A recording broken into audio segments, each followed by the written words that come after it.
শক্তিরূপেণ সংস্থিতা নমস্তস্যৈ নমস্তস্যৈ নমস্তস্যৈ নমো নমঃ।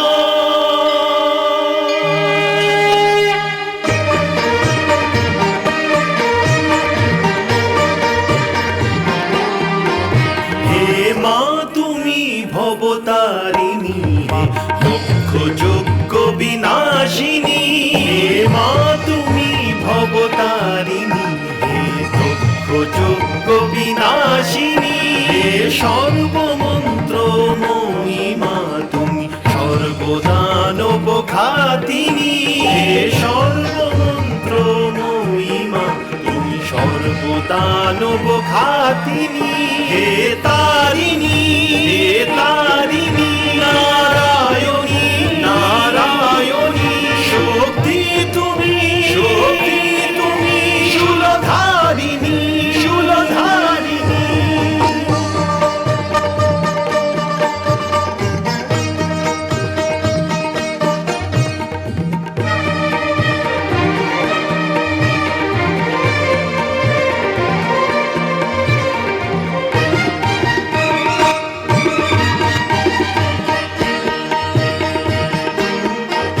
গগন তোমারি রচনা, তুমি পাতালেরই রচিতা, তুমি জননী হে বালিকা, সৃষ্টির স্থিতি সংহারিকা, সৃষ্টির স্থিতি সংহারিকা। ঘন শ্যামর ভূপতিতে বিলীন তোমারি কল্পনা, শূন্য তুমি তুমি পূর্ণমা হে জগদ্ধাত্রী কালিকা, কাটায়নী সুরবর্ষিণী তুমি মহিষাসুর মর্দিনী, হে তারিণী হে তারিণী নারায়ণী নারায়ণী শক্তি তুমি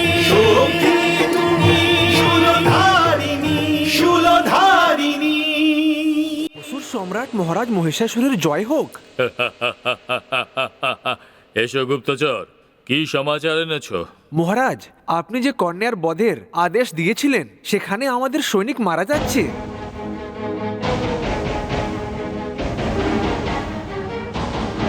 কি? এটা কি করে সম্ভব? মহারাজ, যখন আমাদের সৈনিকরা ওদেরকে মারতে যায় তখনই ওখানে কালী শক্তি এসে আমাদের সৈনিককে মেরে ফেলে। না, এটা সম্ভব হতে পারে না, এটা কখনোই সম্ভব হতে পারে না। এরকমই হচ্ছে মহারাজ। আমাদের কতজন সৈনিক মারা গেছে? মহারাজ, সব মিলিয়ে 10 জন সৈনিক।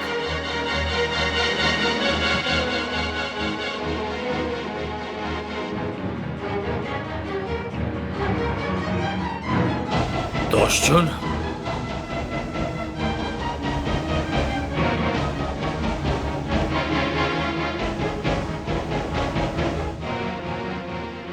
ওই 10 জন সৈনিকের বধ যে স্থানে করা হয়েছে সেখানেই যাও, আর ওখান থেকে 40 জন স্ত্রীকে ধরে নিয়ে এসো।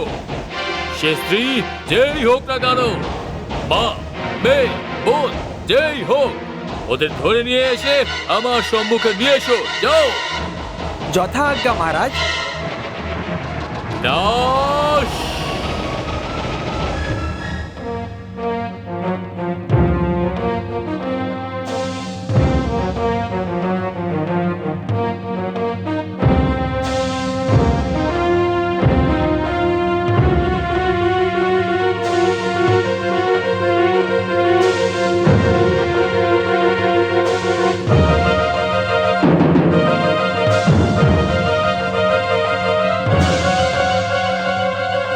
দানবরা, এই স্ত্রী যেন এখান থেকে জীবিত পালাতে না পারে, নইলে সকলকে প্রাণদণ্ড দেওয়া হবে।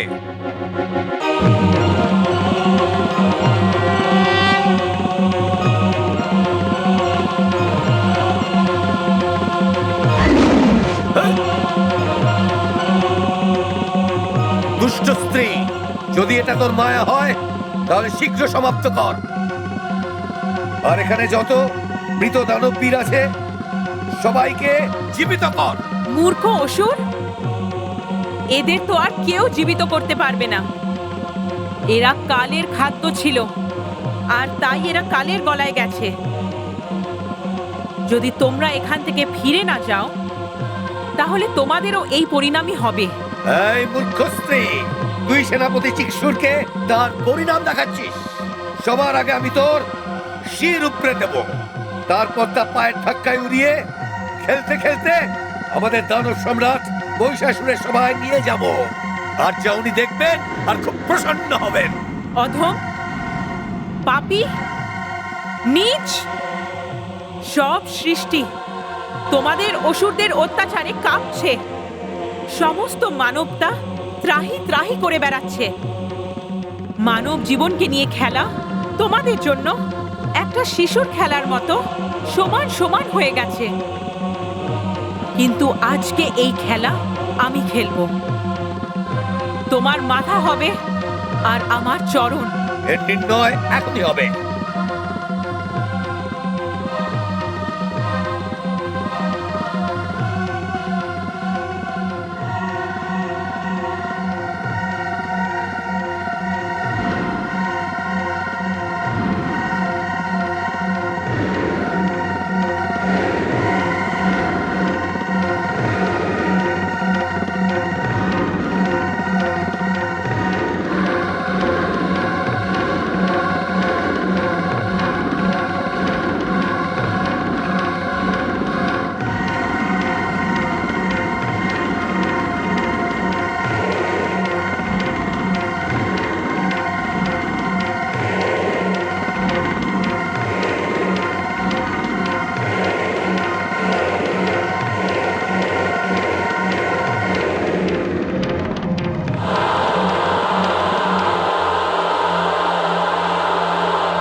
যে মাথা কেটে গেছে তাকে আর কি লাথি মারবো?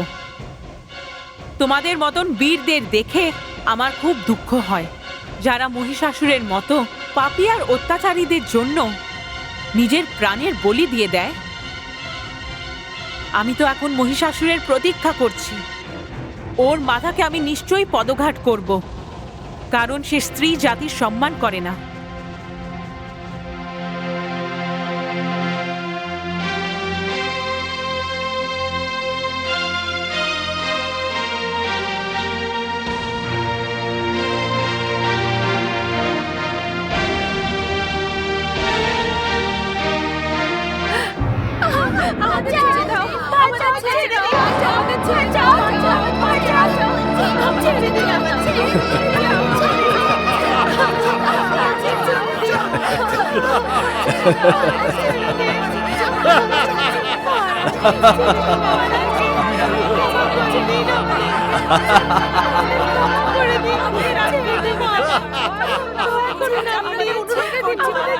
বন্ধ করো এই প্রলাপ, বন্ধ করো।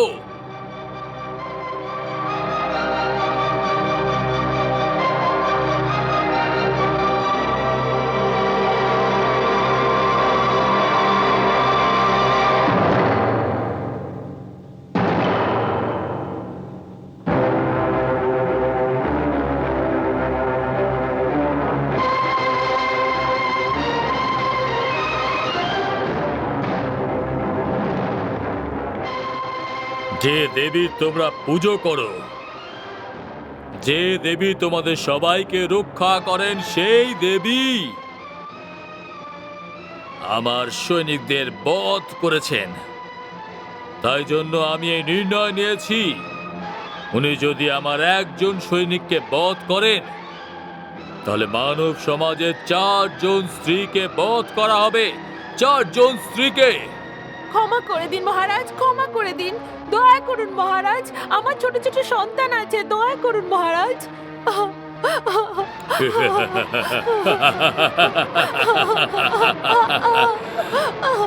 না, না। আমি মহাকাল, নাম মহিষাসুর। দয়া, মমতা, ক্ষমা এইসব শব্দ আমি বুঝতে পারি না, বুঝেছিস? ক্ষমা করুন মহারাজ। হেই, নিয়ে আসো। বিনাশ। আমাকে ছেড়ে দিন। না না, আমাকে ছেড়ে দিন।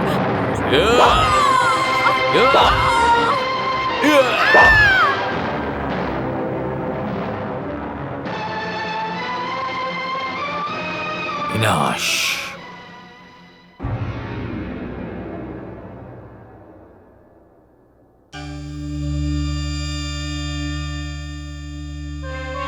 নারায়ণ নারায়ণ।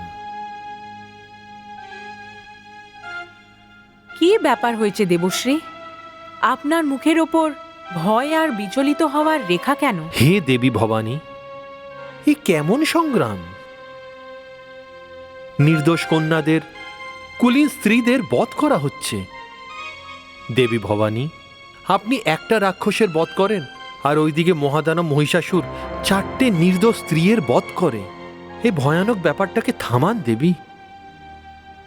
থেমে যাবে দেবশ্রী, থেমে যাবে। কলসি ভরে গেছে, পাপের কলসি এবার উছলে পড়বেই। ওই দুষ্টু মহিষাসুর যতজন স্ত্রীকে বধ করেছেন, তাদের মৃত্যু ব্রহ্মাদেব ওই স্ত্রীদের হাতেই লিখেছেন। কিন্তু হে দেবী ভবানী, মহিষাসুরকে যদি আরো সময় দেওয়া হয়, তাহলে মানবলোক থেকে স্ত্রী জাতির অস্তিত্বই মুছে যাবে। না দেবশ্রী, না। এটা সম্ভব নয়। স্ত্রীটাই মূল শক্তি। স্ত্রী জীবনের আধার, আর স্ত্রী সৃষ্টি। স্ত্রী হলেন মাতা, ভগিনী, প্রিয়া, পুত্রী। স্ত্রী পূজনীয়। স্ত্রী যদি না থাকে তাহলে এই সৃষ্টি সমাপ্ত হয়ে যাবে। দেবশ্রী, সংবাদের জন্য ধন্যবাদ। আর এবার আপনি এই শুভ সংবাদ নিজের সঙ্গে নিয়ে যাবেন কি মহিষাসুরের জীবনের আর কিছু মুহূর্তই বাকি আছে। ওর মনের ভেতর একটা বিচিত্র ধারণা তৈরি হয়ে চলেছে যে আমি ওর সৈনিকদের বধ কেবল একটাই কারণের জন্যই করছি, আর মহিষাসুরের এই বিচারের অনুসার ওই কারণ হলো ওর প্রতি আমার অশক্তি। দেবশ্রী, এমনিতেও কাল ভীষণ আকর্ষণীয় হয়, আর যে ব্যক্তি কালের খাদ্য হতে চলেছে তার অবস্থা ওই রকমই হবে যেমন মাকড়সার জালে কোনো পোকামাকড়। নারায়ণ নারায়ণ। হে দেবী ভবানী, আপনার মহিমা তো আপনিই জানেন। নারায়ণ নারায়ণ।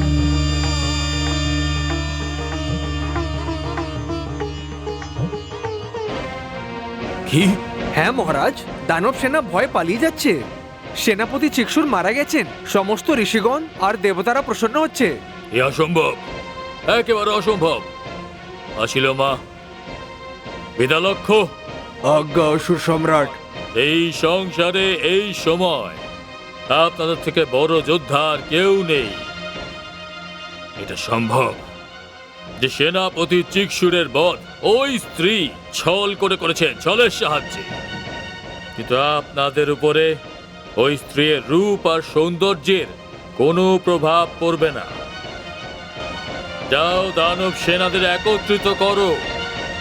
আসিল মা, তোমাকে এই মুহূর্তে আমি দানব সেনাপতি হিসাবে নিযুক্ত করলাম। যাও, দানবদের সম্মান রক্ষা করো, যাও। যথাজ্ঞা দানবেন্দ্র।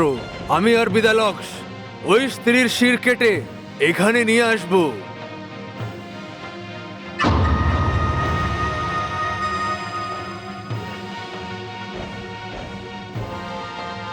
বিনাশ!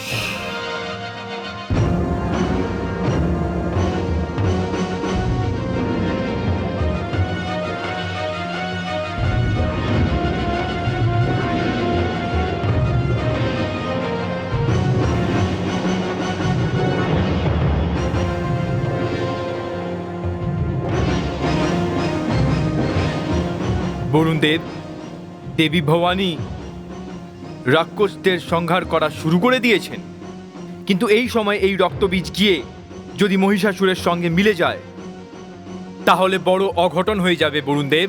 দেবরাজ, ওকে সেই সুযোগটা দেওয়া উচিত না। অর্থাৎ অর্থাৎ আমার বিচারে যেরকম ভাবে আপনি দানবরাজ করণকে জলের মধ্যে তপস্যা করার সময় কুমির হয়ে বধ করেছিলেন, সেরকম এই রক্তবীজকেও বধ করুন। ইনি এখন তপস্যায় লীন, দেবরাজ।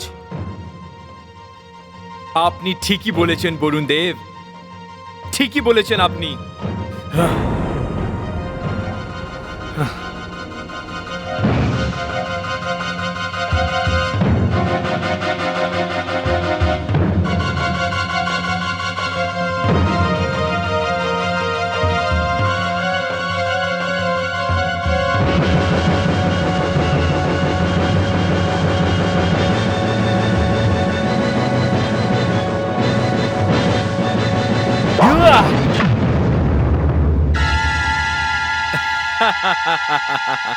হয়ে গেল তোর তপস্যা পূর্ণ।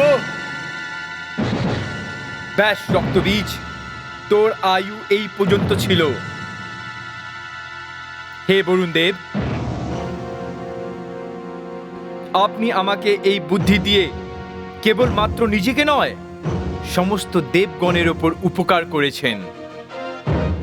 চলুন, এর এই মৃত্যু শরীর কোনো বন্য প্রাণী খেয়ে নেবে। চলুন বরুণ দেব,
হে দানব শ্রেষ্ঠ রক্তবীজ, আমাদের প্রণাম স্বীকার করুন।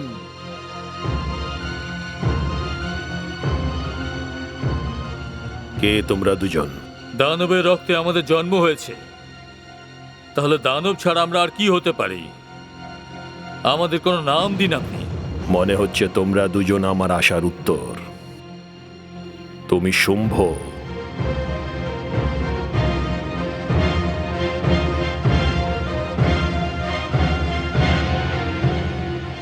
আর তুমি নিশুম্ভ।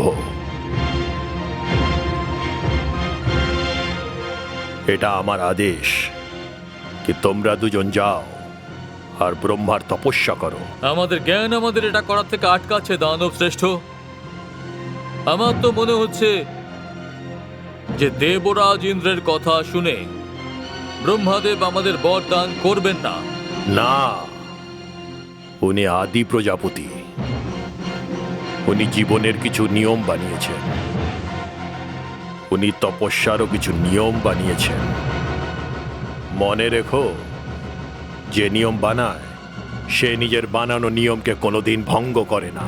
তাহলে তো আপনার আদেশ আমরা আমাদের মাথায় ধারণ করে নিলাম। আমার আশীর্বাদ তোমাদের সঙ্গে থাকবে।